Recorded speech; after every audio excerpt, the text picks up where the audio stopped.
We recently posted a video talking about the 10 things that shocked us when we first moved to Australia, and we got a lot of comments saying how we shouldn't generalize our experience in Queensland and Brisbane specifically across the rest of Australia, that every city and every state is pretty different from each other. So in this video, we're going to talk about the things specific to Brisbane that we love about living here. In our last video, I think we have something like 1,200 or 1,500 comments. And in those comments, people have told us different foods to try, different drinks to try, different ways we can say downtown it should just be CBD. So we're gonna try to incorporate some of these into this video so that people don't get so riled up. And this time I'm having a beer called Little Creatures. I picked up a couple different ones from the beer store, so I'm gonna slowly start working my way through the recommendations, and then we'll see how we like it. The beer store or the bottle-o? BWS. So Little Creatures, not bad.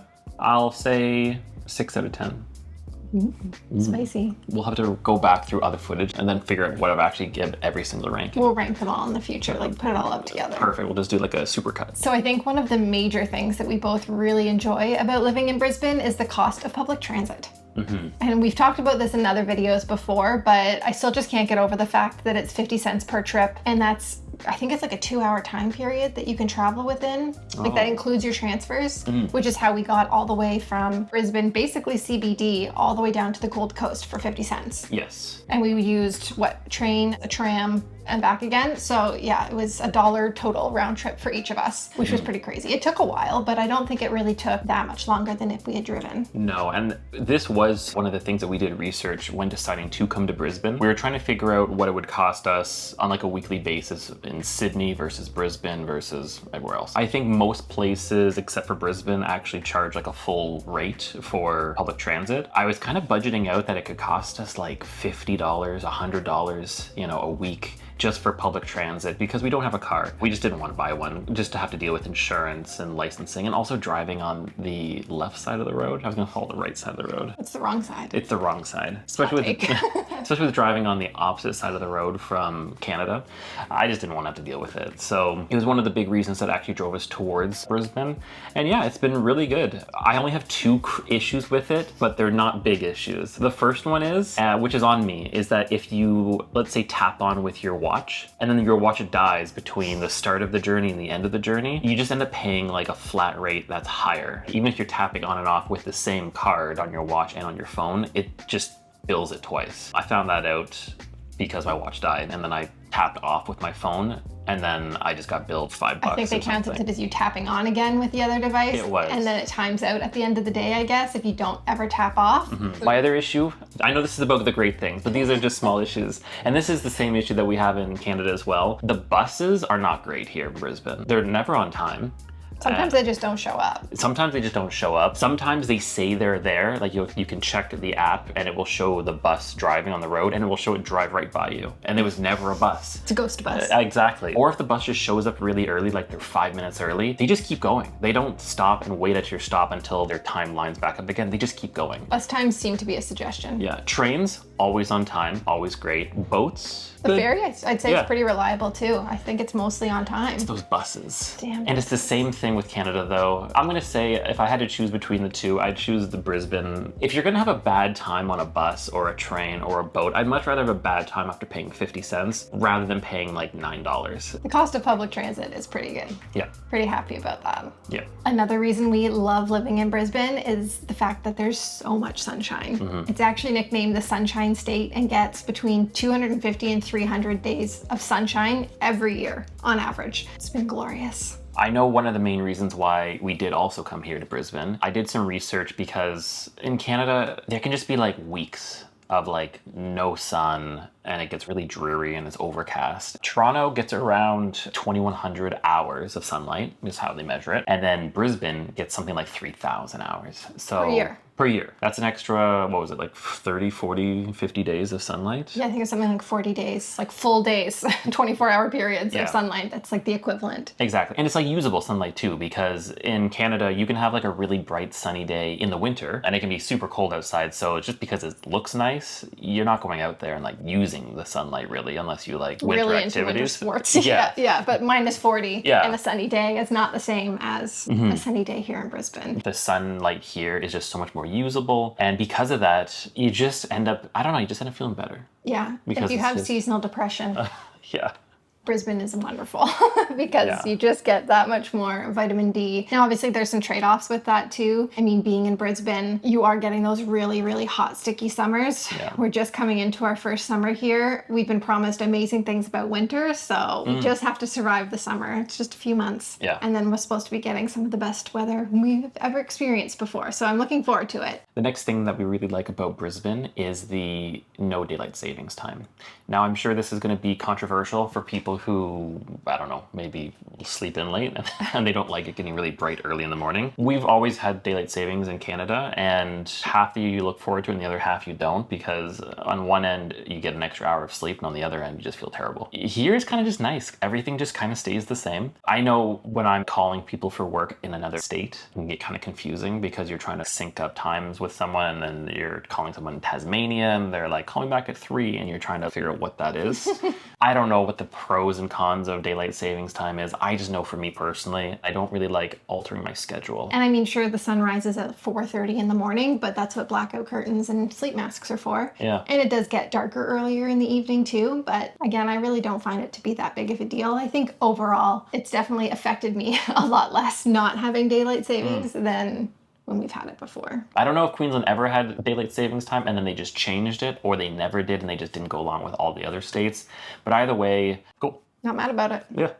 Another thing we really love about living in Brisbane is just the outdoor lifestyle and how different it is than back home in Canada. Yeah. In Toronto, there definitely is some green space. Here in Brisbane, I feel like more effort's been put into making the space more comfortable. You'll be getting late at night, and then you'll have all these lights that are set up in the trees that will just come on. And then with the lights coming on, you'll just see a lot of people outside just with large families or get-togethers, and there are spaces like this in Toronto. But here it kind of just seems like you roll up and there's free public barbecues to use in the parks. You always see them in use, especially in the evenings and weekends. We've seen so many outdoor baby showers happening, or like bridal showers. Here it just definitely seems to be more of like the culture. And I think in addition to being a coastal city like much of the major cities in Australia, Brisbane also has the Brisbane River that runs throughout it, and it just really gives it a different vibe. Very outdoorsy, very kind of nature in the middle of the city kind of thing, and it's just really nice. I also just really enjoy how Brisbane City's been able to kind of like intertwine the riverfront with parks as well as the main city center. I've done a lot of biking around the area, and I find that within like a kilometer of Fortitude Valley, I can get to the waterfront, and then you can be biking along that, and there's actual dedicated biking trails that will then bring you under bridges and through parks, and it just felt like one moment you're just in this like really busy built up area, and then the next you're in this park in the middle of the city, and that brings you down to the waterfront. It feels like seamless. Yeah, it felt like Brisbane's kind of been built around the river in a way where people are supposed to be able to enjoy the space. And I've said this before in another video, but I'm going to say it again because I really like it, is just all of the open air restaurants, cafes. It's just such a thing here. It's really nice. It's a really different vibe, and it really, I feel like, again, blends that whole like nature and city elements together and just makes it feel more relaxed. Another thing we really like about Brisbane is it feels like there's less hustle energy, if that's a way to describe it. In Toronto, everything's very like, you get up in the morning, you go to work, then you're working, and then you come home. You've got like a side business because you got to make a little bit extra money, and you kind of just get locked into that Monday to Friday. And then on the weekend, you kind of like go out and do your chores and whatever else. And here in Brisbane, it doesn't feel like that as much. There are still a lot of hardworking people. It just doesn't seem like there's a huge priority around work being like your sole purpose in life. Yeah, I don't want to. It's just not as much of a thing. Not to generalize, because there certainly will be people that that is still like, they hustle. It's really hard to explain, but once you've kind of grown up in an area where it's just work and growth in your industry, like such a huge overarching thing, and then you come to Brisbane, it's just different. This feels different. And maybe that just won't make sense to anyone, but I think there's just, again, that bigger emphasis on having like a work-life balance. yeah. So another one of the best things about living in Brisbane is just the access you have to nature close by. So we did talk about the outdoor lifestyle and how, you know, nature's kind of blended throughout the city. But once you get outside of the city, it's just really easy to access all different places like beaches, rainforests, islands, national parks. There's just everything. And it's all within probably 1 to 3 hours drive of the city, with things being mostly closer than that. And a big thing for us, especially since we don't have a vehicle, is that you can still get to things with public transit. We've been looking to get to Straddie, which will hopefully come in another video in the future. But from Brisbane, you can get on a train and then a ferry and then you're there. Where if you were in Toronto, let's say you wanted to go to Algonquin, I don't think you can take a bus. It's already a 4.5-hour drive from Toronto to get to Algonquin. It's a provincial park where there's lots of like lakes and camping and things like that. There was a specific hike that we wanted to do, and for us to get to it through a specific access point, I think we ended up driving like 7 or 8 hours leaving after work on one day, and then we got to hike in, stay the night, hike back out. It was an entire weekend for an essentially a 20-kilometer hike. Yeah.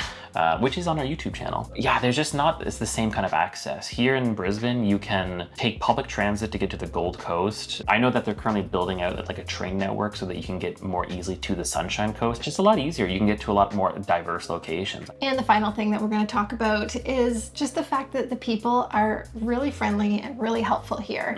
Now, again, I know there's going to be people out there that just say awful things about Queenslanders and people from Brisbane and whatever. But I do think, generally speaking, I wasn't really expecting people to be as friendly and as helpful as they have been since we've been here. Even just today when we went to the beer store. Can I say beer store? The guy at the bottle-o was just so nice. Dave was looking for some specific beers that had been recommended to us through the comments on our last video. And the guy was just so friendly. Was giving him tips on the best way to drink certain beers. Like that one beer, I think it's Cooper's. Yeah, we have to roll it. You have to roll it in order to drink it because of the sediment that's in it. We never would have known that, nor would have thought to look that up. Yeah. So he was just really, really just so genuine and just so nice. Yeah. And I will say, I don't know if this is like an Australian thing or maybe it's other countries too, but I think it's a very common thing in Australia when you meet someone and they're just like, oh, hey, how's it going? If you were to say that in Canada, people will tell you how it's going. So when I meet this guy at the alcohol store and he's like, hey, how's it going? I'll be like, good, I'm looking for this. How's your day going today? Like I engage with him like we're having a conversation and he actually wants to know about me, when I feel like it's more, actually now that I think about it, it's more of just him probably just being like, hey, how are you? How are you?